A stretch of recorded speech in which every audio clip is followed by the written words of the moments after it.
Hey, my name is Ellie. I was here last week at the same time for some chatting about mental health and it's how gaming can have a positive benefit of it. I'm here today with the Wholesome Games crew to speak for Made of Millions, which is, I'm sure, why everyone else is here too. Made of Millions is a worldwide non-profit who are aiming to change the conversation around mental health in general. And we are essentially doing a live stream series over the next few weeks about how games and the world of gaming can have a positive impact on people's mental health. So I am joined by some lovely friends here today. Would you all like to introduce yourselves? Yes. I don't want to go first. I was waiting for someone else to start. We're a very polite crew. We are. Maybe James, do you want to start? Okay, I feel sure. like you have I don't know. You're cool. I'm James. I started Wholesome Games with my little brother Matthew last spring, actually, and our friend Jacob. It originally started as a Twitter feed that curated games that made people feel better, and then quickly it spun into a Discord community, and it's through that I met these two wonderful people. Should I go next? Sure, yeah, you go. I'll go next. So my name is Jenny, she, her, and I am a member of the Wholesome Games community. I actually began my foray into Wholesome Games a few years ago when I began creating content for YouTube and for Twitch, and I primarily focused on indie games. And as I focused on indie games, I realized I had an even sort of more deep niche, and that was wholesome games, wholesome narratives. And so I had been covering games like Wholesome Games for quite a bit of time. And so when I found the Twitter account for Wholesome Games, I was so excited to see that there was more people who were interested in this kind of content and games and media consumption. And yeah, and I guess for my day job, I'm the communications manager for Rose City Games. Hi, I'm Oral Latham. I am one of the staff on the Wholesome Games Discord. I joined it on the start day last year because I was hanging out in the Snacko Discord, and Jacob came in and said, "Hey, we're making a community for games that make people feel good, and if anyone's interested, they can come in." And I thought, well, that seems neat. I'd like to take a look at that, and I joined, and I stayed. I think is the easiest way to say it. But yeah, I originally joined as a member, but I've been staff since September, and earlier than that, according to James. But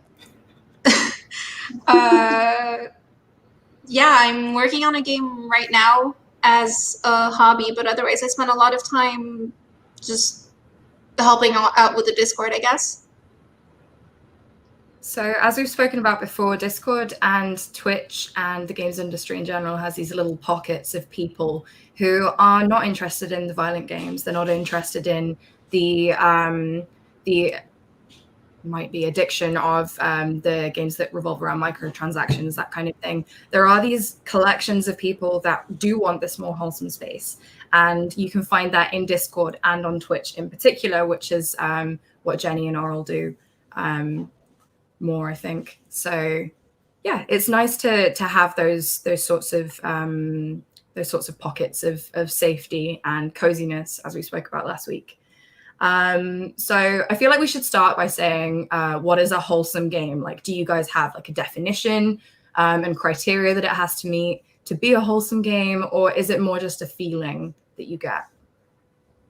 I think it's such an important question because you could really hear in our introductions how it was something that we all sort of fell into. There wasn't this grand strategy of we're going to make this thing called Wholesome Games and it's going to carve out a space in the industry. It was really something where I think each of us arrived at this feeling of hey, I realized the games that I love have something in common that isn't found in the industry as a whole. Like you mentioned, there are a lot of really violent, disturbing games. I wonder if other people like these games, and then these communities start, and you start asking yourselves, why do we love these games?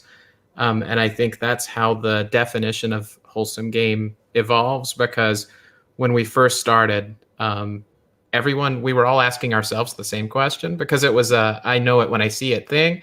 And every day we would have these conversations of, is there a way to define it? Can you like draw a boundary around what makes a game wholesome? And then Oral, I think, had the best solution to that. Yeah, I went with a very subtle, balanced idea that I applied to everything, which is to say that I made a spreadsheet of what qualities we tend to look for in wholesome games, because like it's like, you know it when you feel it, when you see it kind of thing, but there is like something in common between all these games, even if we can't necessarily place it. So I spent a while looking at like what kinds of elements we look for in these games, and so there is a list of, it's not like official or anything, but there is a list of criteria that says, like, if you go completely the opposite of these criteria, then it's not the genre we're looking for. And if you have like one of them very far, or a couple of them to a certain degree, and so on and so forth, it helps kind of give you a general idea where a game sits in terms of, is everything about this game wholesome? Is everyone in agreement that this game is wholesome? Or, is this one that maybe some people are going to agree on and some are going to disagree? Or is this one that we can say, pretty sure no one thinks this is wholesome? And it kind of gives you, there is no magical litmus test that says this game is wholesome now because you answered this question. It's really just more of everybody's going to have a different criteria and a different threshold for what they consider wholesome, which we saw with the great Untitled Goose Game debate of, when was that, early 2020? I think so, yeah. Where I think almost daily on the Discord, people would start arguing about whether an Untitled Goose Game was wholesome game or not. And there were like outright I'd like factions. to give that a little bit of context to Untitled Goose Game. For people who aren't necessarily into gaming themselves, it's a game where you play an asshole goose. And it's very simplistic graphics. It's got almost like classical style music to it. And you can just run around and pick up objects and play around with it. But the ultimate goal is to be an asshole in the town that you live and steal things from people and generally cause chaos. So I would classify it as wholesome. I can see why a lot of people wouldn't. So, yeah. Yeah, and so that was one of the games I think it was actually around that time that I started thinking about actual criteria. Because the thing is, even if it's, like, it when you see it, some people were still like, well, I don't see the difference. So why is this one wholesome and this one isn't? Because everybody seems to be agreeing on these. And so that's when I came up with a list of criteria, which basically boiled down to, is there an element of coziness? Is it a game that makes you feel good and safe and everything? There's an element of just lack of danger and lack of stress, usually because they're games that don't have either diegetically or non-diegetically, they don't have high penalties for failure. It's not games where you mess up and the world gets destroyed. They're not games where you mess up and you lose an hour of your gameplay. It's games that tend to be kinder on that point. There's also the element of violence. Not all wholesome games eschew violence, but a number of them tend to not at least be graphic about it. And some games just, like some have no combat whatsoever. Some have combat, but, not very violent one, and so on and so forth. This is all off the top of my head. I did not open the sheet. There was also the element of representation and general, avoidance of bigotry and other things like that, where you can't, I don't think a game can be wholesome if you decide to exclude some people from it on purpose. Or at least marginalized people, at least. And I'm trying to remember what was the last ones. Uplifting themes. Right, yeah, themes. Yeah. I think that one's pretty simple. You want a game that has generally happy or uplifting themes and tends to avoid very serious or very dour themes. They're just generally very gentle, aren't they? Very gentle and soft. And, exactly. And I think the thing about separating into criteria also makes it easier to realize why some games that might have elements that don't seem wholesome still get categorized as such. Like you can have some very serious games that are still wholesome because they've got, you know, the coziness and the cuteness and things like that. And on the other hand, you've got some games that aren't cute at all visually, but they're still very wholesome because the cuteness isn't the most important part, and so on. So off the back of all of that information, I guess, all of the kind of criteria that makes a wholesome game, how did you select games for the Wholesome Games Direct? Because this was a big event earlier this year, which is how I discovered you guys and how I came to know about Wholesome Games as an initiative. And essentially it was it 40 minutes long? With 50 different games in it, over 50 games in it, that were all classified as wholesome. And it was to spread the word about these wholesome games and create this big news blast in the industry about this collection of games that could make people feel safer and that were softer and more gentle. So how did you go about selecting those games? Was it something that just kind of they fell into your lap being a part of Wholesome Games, or did you go hunting for them? It was both. There were certainly some games where we thought, like, these are such important games to our community that we really hope that they'll be involved in it, and we would reach out to those individually. But also we just posted on Twitter a form where anyone could register their interest in the event. So even if you were just someone who would view the event when it happened, we had fields for that because we had no idea how much interest there was going to be in a showcase like that or not.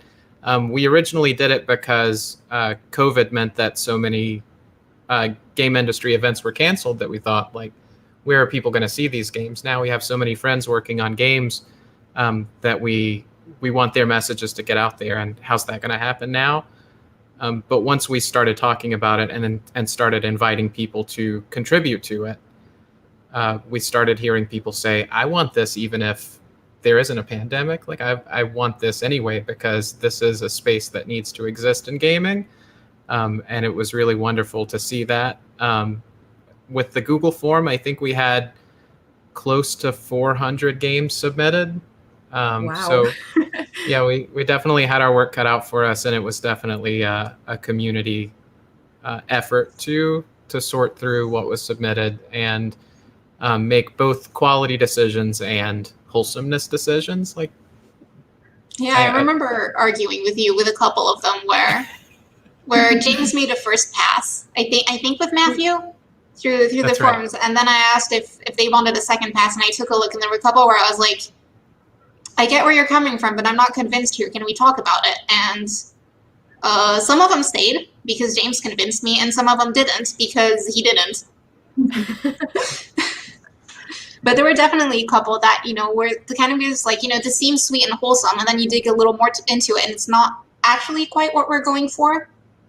That's definitely the most difficult part of the job is how often there's this Trojan horse element where people will make games that are cute on the surface, but either through, it sounds a little mean to say it, but I think sometimes it's through ignorance, like they haven't thought about how others might be sensitive to a topic that they introduce in their game.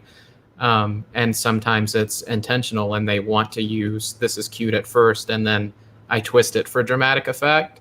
But in both cases, that's something we always have to be on the lookout for, and where we're really lucky to have a great staff with people like Oral that can spot those things, because no one can spot all of them for sure.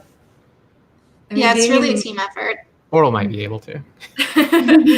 Being in the industry yourselves as well, I'm sure you have the connections where you can speak to people too and say, like, do you actually think your game fits this category? Like, someone has suggested it. Do you think that this is something that would, do you think that your game is something that would fit in this group? So, because you all have jobs in the industry, right? I'm a hobby dev, so I don't actually.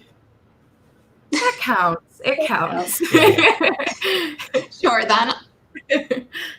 I think the trouble is that because it is a business, and because being seen as part of this community and getting that visibility is good business for a lot of people. No one ever says, no, my game isn't wholesome. Like we really get a lot of pitches for people saying like, would you cover this game? Would you talk about this? And we dig in, and it takes 2 seconds to find out that there's some like really unsavory element in the game. But people always like want to shoot their shot, you know, like they hope that it gets past us anyway. Yeah, there was this game once that we got where someone was like, hey, because in the Discord we have some featured channels, which is basically to say like, hey, these are games made by people in the community who are still working on development, so you know they can post updates to Wholesome Games members, which I think is a pretty few initiative. But what happens is that we just say, you know, like if you think your game fits and you're an active member, feel free to reach out to the staff and we'll take a look at your game and see how everybody feels about it. And I know there was one we got once where someone said, you know, like, hey, please feature our game because it's really wholesome. And we take a look at the Steam page and it's like, okay, you bought cute graphics. And the first thing I see is that it's about like a violent zombie apocalypse, but with cute graphics. And it's like, well, I mean, I don't think that makes it a bad game or anything, but that's not what we're looking for. It was a big motivation for the criteria because we had to have a way not just for us to recognize these things, but to explain it to others when they come to us and say, I thought wholesome meant that it's cute, or I thought it meant that it's cartoony, or I thought that it meant there's no violence. And the criteria really helped us craft our message for explaining exactly what we're looking for and exactly what our community is interested in. It's so difficult to be nuanced in 2020 online. And that's a big thing as well, isn't it? With the pandemic, everything is happening online right now. Like you mentioned it before, how it felt almost necessary to do this. And people were saying even despite the pandemic, they would want to see this kind of thing. Is it something that you've noticed has become more prominent, people wanting this kind of thing because of the pandemic? Or were you already seeing this kind of upswing in people saying, I don't want to see shooting anymore. I don't want to see violent games. I just want to have a gentle, whether it's mobile experience or on a Nintendo Switch curled up on the sofa with a blanket, you know, like, is it something you've seen a general upswing in despite with the pandemic coming into effect? Let's hear from Jenny. Yeah, I was gonna say, I'll say something. You all have covered like all of the criteria and all of that stuff really well. I think we're kind of in this middle of like, I don't know, this perfect storm of everything really coalescing to point towards wholesomeness in games. Absolutely having the pandemic be at the forefront of, I think, everyone's minds and lives right now has definitely, it's taken a toll on folks, and people are tired and are looking for ways to find solace. And I think wholesome games and games with wholesome and cozy elements provide that solace for people who may not have been looking to games for that originally. But I do think that in conjunction with that, there has been an upswing of people who are interested. Of course, Animal Crossing being sort of the phenomenon that kicked off a lot of early 2020, I guess, really brought that type of gameplay to the forefront. Friends that I had who had never played video games finally saw that games could address something besides just shooting, and they have now jumped in and like pretty much embraced the Wholesome Games aesthetic and mission and values. Folks who were playing video games but maybe got into Animal Crossing now have discovered this whole new genre of game that they can explore tons of new options in that they might not have explored prior. And I think that in addition to like having Animal Crossing be around, having the pandemic be around, games have also just in general, they're a young medium that's still exploring what the capabilities are within the medium. So, you know, we've covered, I think, the lowest common denominator of the sort of lowest hanging fruits in extreme emotions. We've had a lot of action, a lot of horror, the things that really get your adrenaline pumping. But now, as the medium has aged, as developers have aged, and we start to explore more nuanced emotions that a game can bring, I think it's really primed not only developers to explore different types of gameplay and mechanics that they can incorporate into their titles, but it's primed players to seek for more and look for more, I guess, nuanced experiences, and in many ways more gentle experiences. So. Yeah, it's something that I've definitely noticed this trend. Developers are trying to have this more, not necessarily niche experiences from games, but they're trying to make sure that the emotions are there and they aren't just there for the shock value.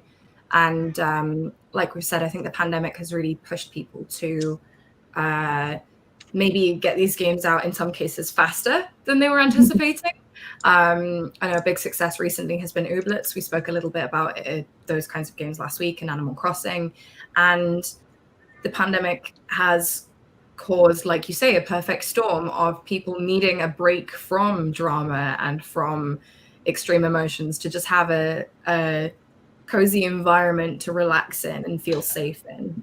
So have you had any specific stories come through? Have you had anyone approach you about how Wholesome Games have impacted them since the direct and due to the pandemic? Have you had any interesting scenarios come out of that?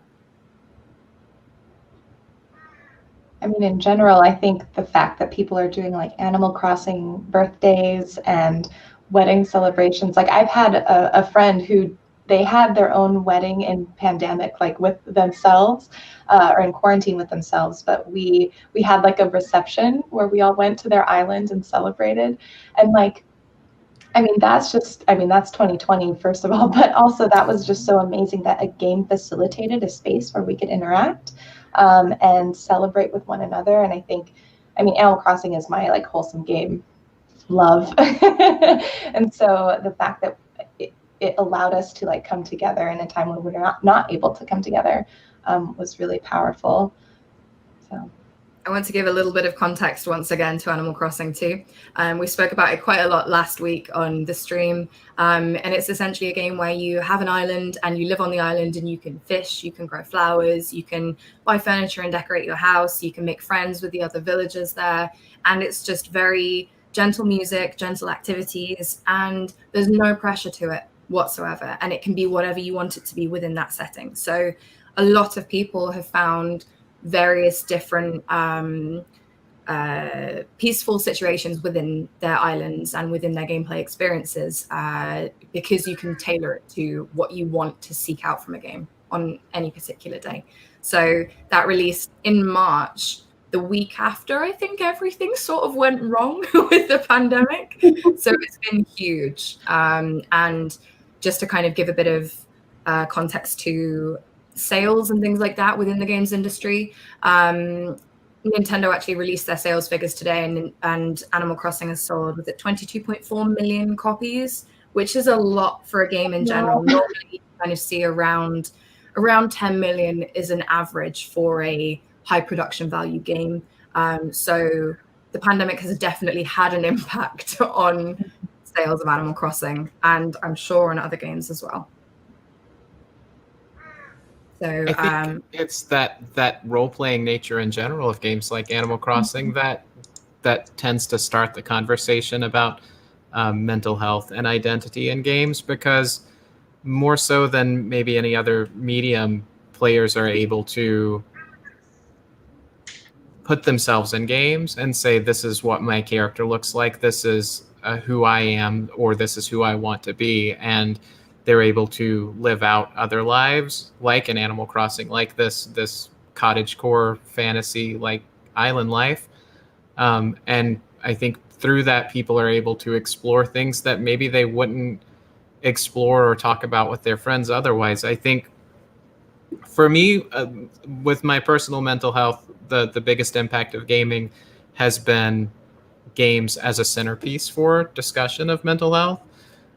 Because I'm someone from a background in a culture where my family and the people where I live mostly like don't talk about these things, and it's just expected. It's that mindset of like you're fine, just suck it up, that kind of thing.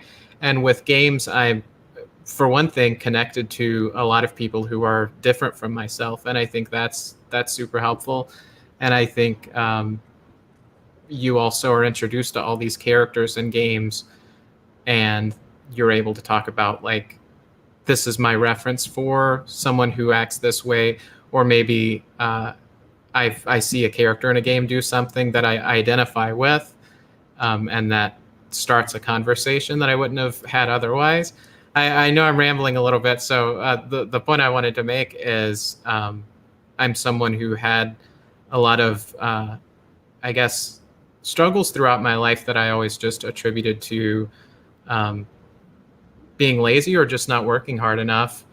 And through games and through talking to people on Wholesome Games, I eventually found enough other people who experienced the same struggles that I did, that I went to a psychiatrist and found out I have ADHD. And like, since then it's been managed so much.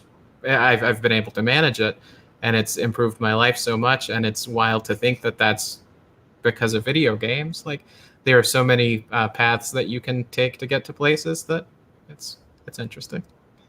I spoke a little bit about this last week because in a couple of weeks' time we've got Cornelia Geppert, who made Save Solitude coming on, and that game is all about loneliness and how it's essentially created this experience for people who haven't necessarily been through that, how they can now understand it because of that game. Was there any games in particular for you that you found helped you to explain your symptoms and your feelings? And this goes for all of you. Like I mentioned last week, that I can't play certain games like Hellblade because it triggers me too much. And there are a lot of games out there now that have these experiences that will enable players to begin to comprehend how people actually feel in those situations. Do you guys have any of those at all? I can think of some off the top of my head, but most of them aren't very wholesome. But like one of the biggest ones for me is The Missing. Have you heard of that when it came out? 2018 on Switch, I think. Very good game. Very, very, how would I describe it? Intense game. It's fairly violent. It is very, very emotional, and it's a game about dealing with just extremely bad perception of yourself and difficulties with people not understanding you, especially in ways related to gender. And it's a very intense game, but it was an incredible play for me because it feels like one of those games where you see someone actually write down how you feel, and it makes you feel a little less lonely even if you cry for most of the game. You know, it's kind of one of those. And on the other hand, though, and I guess this is like kind of half a reply to your question and a half not, but I've been on the other side of this, where the game I'm working on right now features a cast almost entirely made up of non-binary and autistic characters, because I am both of these things, and neither of them are in games very often, if at all. And I've had people actually come up to me and say, "Hey, I've never seen myself in a video game before, and this is like an incredible experience for me." And that's a really wild thing to get when you were on the developer's side. Because it's like, you know, you're used to, as someone who plays video games, you're used to, you know, like either playing a game and thinking, "Oh, I'm not in this one," or playing a game and thinking, "Oh, I am in this one." You know, like that's novel, that feels special, and it's very weird to be on the other side of it, where people actually tell you like, this is a good thing that makes me happy. Yeah, it's something that we've seen more in as games as a medium have been developing, and you do get more diverse developers in AAA studios, in indie development, and they can provide these experiences for people, like you say, where you can see yourself in the game, and having that kind of experience can be life-changing for some people. So, and even swinging back towards the more wholesome side of things, being able to, like James said, being able to role-play in games can be a huge deal for people. Like you say, if you do have certain mental illnesses, or if you are non-binary or trans, and you are allowed to express yourself how you want within a wholesome game in such a gentle environment that isn't going to judge you. There's no pressure. There's no there's nothing abrasive. It's just you being you within a game. And I think Wholesome Games in particular, I noticed after the direct, I went and wish listed like everything in there. There's a whole bunch of roleplay games within that where you can just be yourself in them. And I think that will have done a lot of good for a lot of people. Yeah, I think one thing that I really appreciate that's found in other genres of games, but particularly wholesome and more cozy games, is the space and time to process things as well. I was thinking about just other games that have really impacted me and my mental health, and two others came to mind. One was A Short Hike, and I won't go too far into the story of it, because I think that's where that, like, the joy of discovery and the discovery of sort of what's happening in the story is what made it so powerful for me. And it's a relatively shorter game experience. So I highly encourage anyone to go, interested, to check it out. But the majority of that game is you as a bird taking a hike up to the peak of this one mountain to get cell reception. And it was one of those games where, as you're taking the hike up, there are little experiences that you have, but you have so much time to like process anything that even you internally are going through, just like you would if you were a person taking an actual hike. And that game, when I played it, happened to be at a time where I needed that time and space to process, and I was not expecting to do that during the game, but it ended up being this really powerful experience when combined with the ending of the game. And it was like, there were tears, lots of tears. But I think A Short Hike was a game that really impacted me because of the space it provided. And another game that really hit me, I think, especially in terms of like representation, and also like providing a sense of like, I don't know, magic's not the right word, but like this delight in the mundane almost, was a game called Florence, which is kind of debatable whether or not it is wholesome, just because of certain things that happen within it. But I personally feel it's a very wholesome game.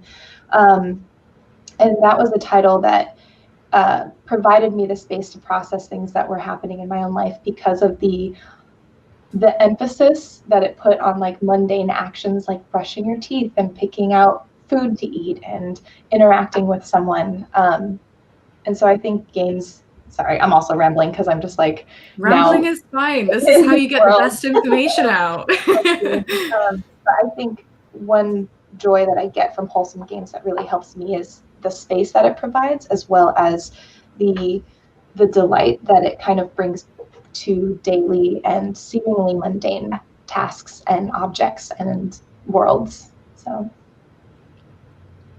I've seen we have a few very good questions in chat. Feel free, folks that are watching, to send in questions if you would like to ask anyone anything about what they're speaking about, or just in general. But we have a couple of really good questions from Ryan that I want to highlight and discuss. So the first one, it seems like there are more wholesome and artistic games than ever before, offering a broader range of stories and experiences. Do you think the public perception of games has shifted as well? I simply just want to say no, not enough. But the work of teams like yourself is going a long way to helping to shift this perception. And I think it's an important shift to make as well. I think the perception is going to change, but I think it's something that probably starts with the people who care about it the most, like organizations like ours and some of these developers, and it radiates out. Like Wholesome Games in particular, one of the things that's most satisfying to me about it is that there are a lot of people in AAA games, like very high budget mainstream games, who follow our account and who will message us privately and say, wow, I really wish I was working on games like the ones that you highlight. Like I hear that so often. And I think as a result, there's going to be this push from people working at companies like that. Not only because of that, but also because we have events like Wholesome Direct that show what games can be, when we have showcases that are safer spaces and more representative of marginalized players and developers. I think showing that hopefully lights a little bit of a fire under some of the bigger, more established companies to do better themselves. And I think once that shift starts happening, public perception will change too, because you'll start seeing it in bigger games and from bigger companies. And I think you already have. Like, they may not be making games that are themselves entirely wholesome, but I see more and more wholesome elements sneaking into like otherwise sort of unwholesome games. I was just about to mention this because the first thing that jumped into my head was Ghost of Tsushima has a system where it's an open world samurai game. It's incredibly violent, but there's this whole system where you follow foxes to shrines. So you see little animals and you have to follow the wildlife, and it ends up being a little bit like Snow White-esque, where you follow them through the forest to this secret little space, and you have this moment of quiet with them. And these kinds of things are worming their way into games because people are saying, maybe we just need a break from all the gore and the violence and the drama, and we'll just have this quiet moment on the side, and it gives you that chance to breathe. And we're finding that there is this kind of this stark difference between these two types of gameplay, and it makes the louder moments more impactful as well, I think. And it's nice to see people adding these little bits into games. Yeah, I think to add to that, I very much agree that public perception is shifting. It's not quite to where I would love it to be, where games are more widely accepted in terms of just like the range that games can provide. I think for the majority, we're still at a very one-sided perception of what games do at the moment in the general public. But in addition to like places like Wholesome Games where people can find sort of these avenues, I've seen like the Smithsonian and various museums across, at least from my experience, the US, since that's where I'm based, they're incorporating games into exhibits. They're acknowledging games as art forms, as mediums that, have the and deserve to be recognized. So I think what's really neat is that we are seeing platforms that aren't just from the game sphere starting to look at games and realize, oh, there's something here that we should be perhaps diving into a bit more. And I think that's been really cool to start seeing that acknowledgement and be excited, because I think it's only going to grow from here.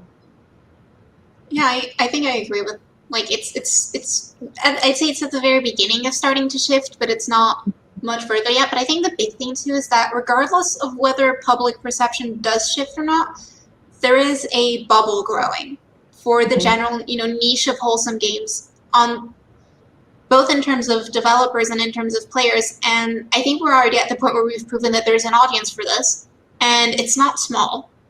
Because there might be a small audience who only wants that, but there is a sizable audience who is at least interested in wholesome games as well as other games. And I think that no matter what we do, we have gotten the ball rolling enough that even if public perception doesn't change, there is this is a thing now. I have a huge admiration for all of you doing this and pushing this so strongly. And I know it's helped a lot of people. Especially with how things are right now, it's benefited a lot of people. So we can, honestly, Ryan has put like 3 amazing questions in, so I'm just going to pull up another one.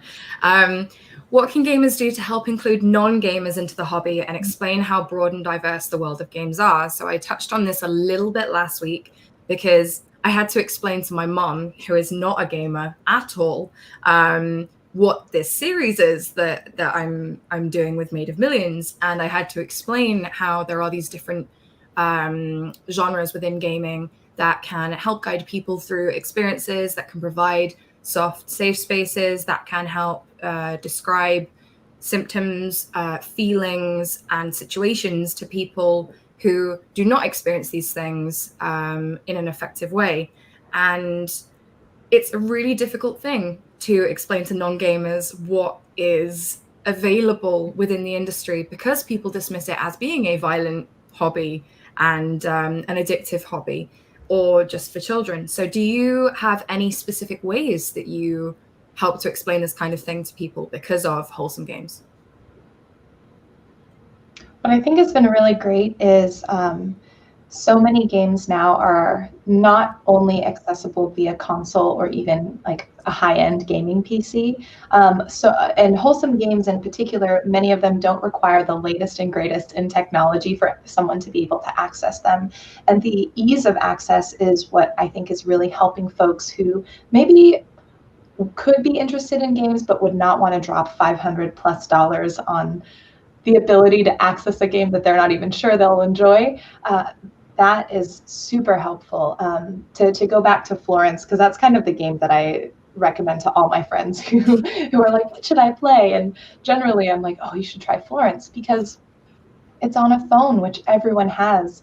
It's short and condensed so that people aren't needing to spend upwards of 60 hours in a world to get to the end of the story. And I think because so many Wholesome Games fit within that format of often being very accessible, and not just in terms of hardware, but in terms of duration and even mechanically not being overly complex. So new players don't have to worry about hitting so many buttons, which if you're a gamer, that doesn't feel like a barrier, but to someone who's new, walking around the world and manipulating a camera and attacking can feel so overwhelming. And so all of those have combined to like make, I think, a lot of Wholesome Games very easy to recommend to folks who are interested and like wanting to try that out.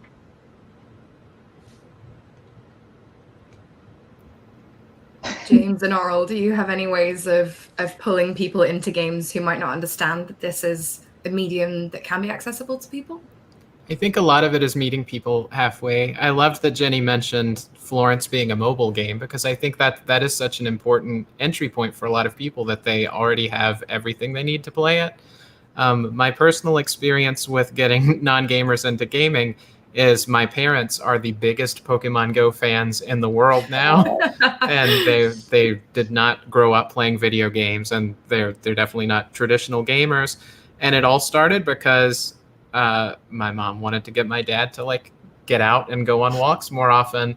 And my brother and I pitched this to them as like, there's this game that's about like going for walks and checking out places around town.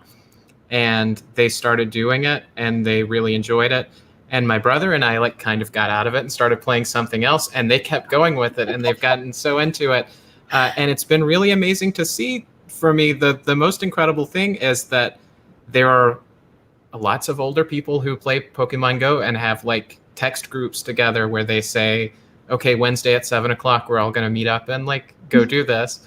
And it was incredible to see that happen, because there are these gaming niches outside of what we as traditional gamers are aware of. And so I think reaching out to non-gamers, the key is meeting them halfway and saying like, here's something that you already like getting out and going for walks, and here's how a game can like meet you on that and make that experience a little nicer for you. You tend to find as well, when you manage to find that one thing that hooks them, they'll then come to you and say, what else can I play?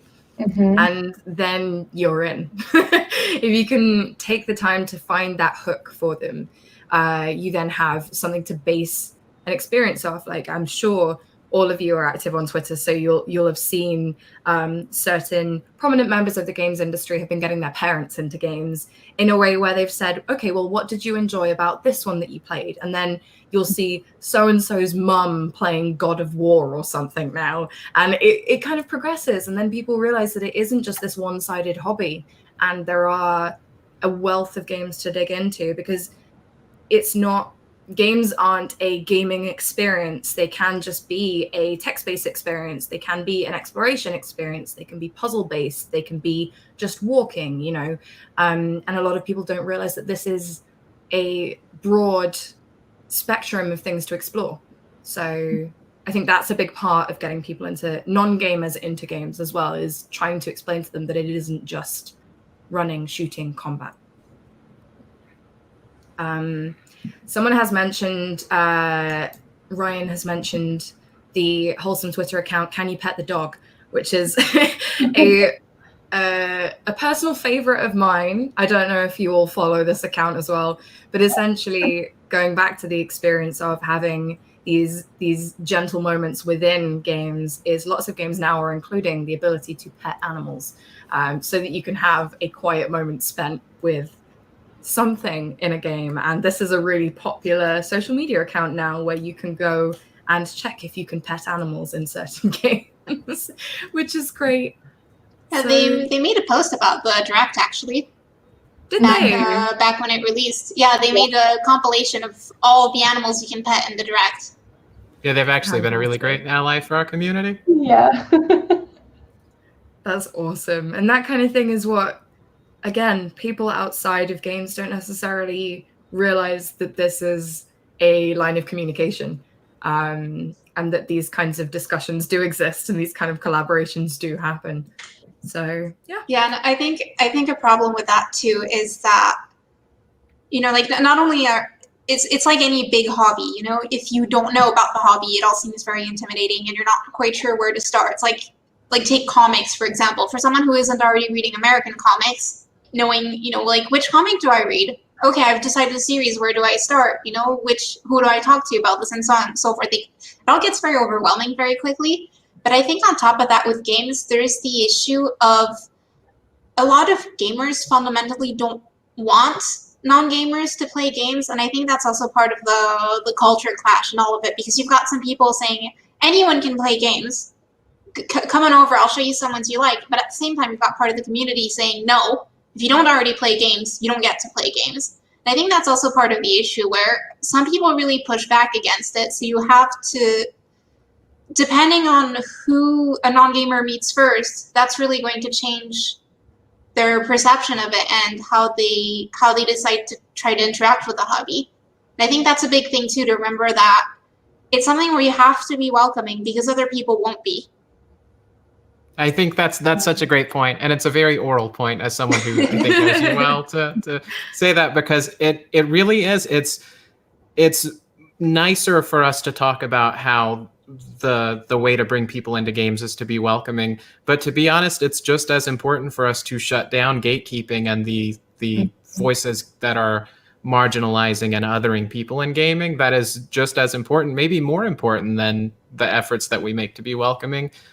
So yeah, there's definitely a stick and carrot situation, I guess. Yeah, and I've always been in a weird spot with it because my dad was a fairly techie person, and he thought computer games are pretty neat. And my sister and I managed to convince our parents to buy us a console one day, and so I've been playing video games since I was, I want to say, 5-ish years old. I can't remember being young enough not to play video games. You know, something that I've been doing all my life. But at the same time, with a lot of online discourse, I'm constantly being told by people, games aren't for you. You know, so I've always been in that weird spot of, at the same time, I've grown up with video games so much that I have a hard time imagining what if I hadn't. But at the same time, the same people who play the same games as me are telling me they're not for you. And I think that's the thing that ends up putting you in a weird point in terms of remembering to shut people down when they try, you know, to gatekeep and try to say, you know, games aren't for everyone. It's like, no, they can be for everyone, and they should be, barring taste, of course, because, you know, not everyone's going to have the same taste. But like, there is nothing that says you should not be allowed to play games, because that's hogwash. It falls on community leaders to do the uncomfortable work of telling people no when they do those things. Yeah, and we've gotten to do that a bunch. Yeah, we've gotten to do that a lot. Yeah, it's something that I think it's always a case of the negative voices are louder than the positive voices, aren't they? So it's even if it seems like there is this kind of oppressive force stopping you from getting into exploring this kind of thing, there are always people who want to help, and it's not that hard to find them. And I've just seen Shannon has just said one of the nicest things about Wholesome Games is you can rarely be bad at them. I think that pretty much sums it up for, as we were saying earlier about the criteria. It's people can't gatekeep Wholesome Games because you can't be bad at them.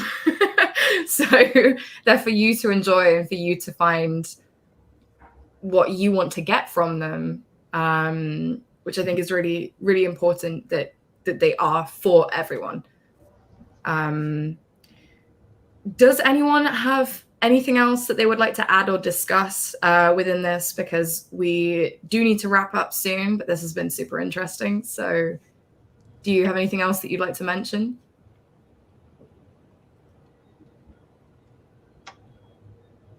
Okay. I don't think I have anything just like that.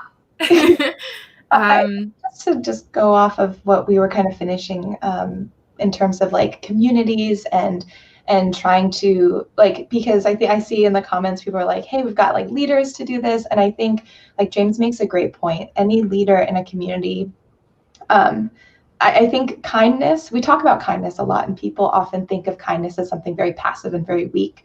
But ultimately, as like people like James and, you know, everyone in the Wholesome community who are there, the kindness is also an active act of like talking to people who are promoting more hateful thinking and ways of acting in the game space, and doing the kindness of like shutting that down, because that is kindness as well. And I think sometimes it's perceived as like Wholesome Games, they're cute, they're soft, they're like weak in some way, but ultimately that's not what it is. And I think that's really important to like make that known, that kindness is not weak, and that it also means standing up for what is right in those kind of spaces. And that it's not just on leaders, but even if you do play games like many online games, I guess I'm not going to name any specific ones, but if you're in an online space and you see that, you can bring those elements of kindness and wholesomeness just by telling others, we don't do that here. Like that's my go-to phrase for if I'm seeing something I'm not happy about, just to let folks know, because if you speak up, it allows others to speak up as well. And it can be scary, but it's also so important and so needed to try and do that when you can. Almost every single day I think about my favorite Martin Luther King Jr. quote from Letter from a Birmingham Jail, which talks about understanding the difference between a negative piece that's just the absence of tension and a positive piece that's the presence of justice. And I think that's exactly the sort of thing that Jenny's talking about, where it's not always fun or comfortable to confront people who are making spaces unsafe or worse for others. But it's really such an important part of doing the work. And I think it's a responsibility that we share. And the more people take on that responsibility, the less uncomfortable it'll be for all of us. Yeah, and I mean, I think that's the thing that we've gotten to see in action a lot within the Wholesome Games Discord, because there is a fairly no-nonsense policy when it comes to toxicity and, you know, general, you know, like the obvious, like offensive behavior or anything, but just, we have a rule that just says, if you make other members uncomfortable, we will ask you to leave. And I've seen a lot of people, including myself, say, you know, I'm generally not comfortable in game-related discords because things are often so toxic so fast. And we've had relatively few problems within the Wholesome Games Discord with that, and it's because we're constantly enforcing that rule. You know, it's because there is no, this person isn't bad enough, we're not going to talk to them, or, you know, this doesn't bother enough people, it doesn't count. And like, no, we have to be fairly proactive about it. And the result is that we have a space where a lot of people come in and say, wow, this place is surprisingly not toxic. I didn't know that was a thing you could do. And I think that's the thing that, like Jenny said, you can apply that to a lot of other places. And of course, it's easier if you've got people in, you know, administration or moderation roles that have that mindset because they've got mod tools to use. But even just in online gaming, like not standing for toxicity and people behaving badly is something that goes really far, and it's going to make a difference for probably at least one person, and that's at least one person who's possibly going to take that further. Yeah, I think the same idea can be applied to HR too. I think it's a big part of solving the problems that we see with so many companies, where if you allow these microaggressions because you're thinking like, okay, this isn't a huge problem. We'll just everyone get along, please.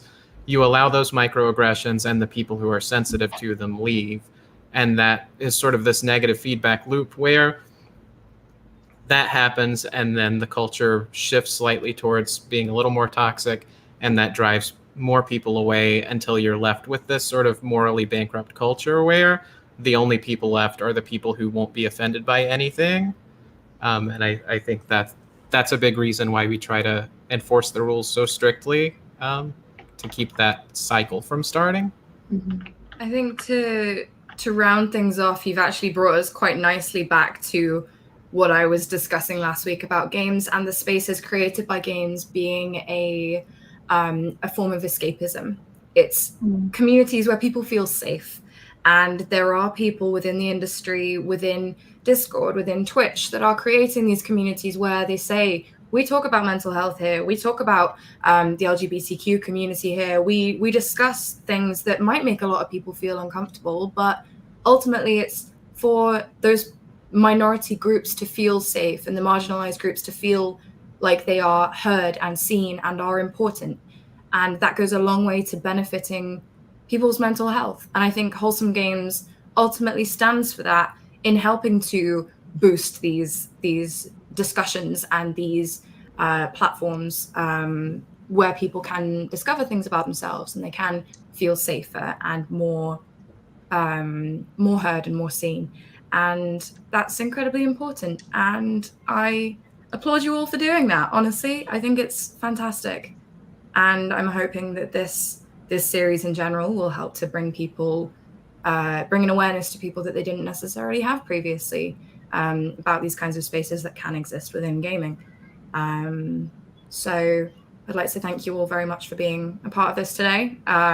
It's been a really interesting discussion. I'm really glad that you could all make it and talk about the good that you're doing within the industry.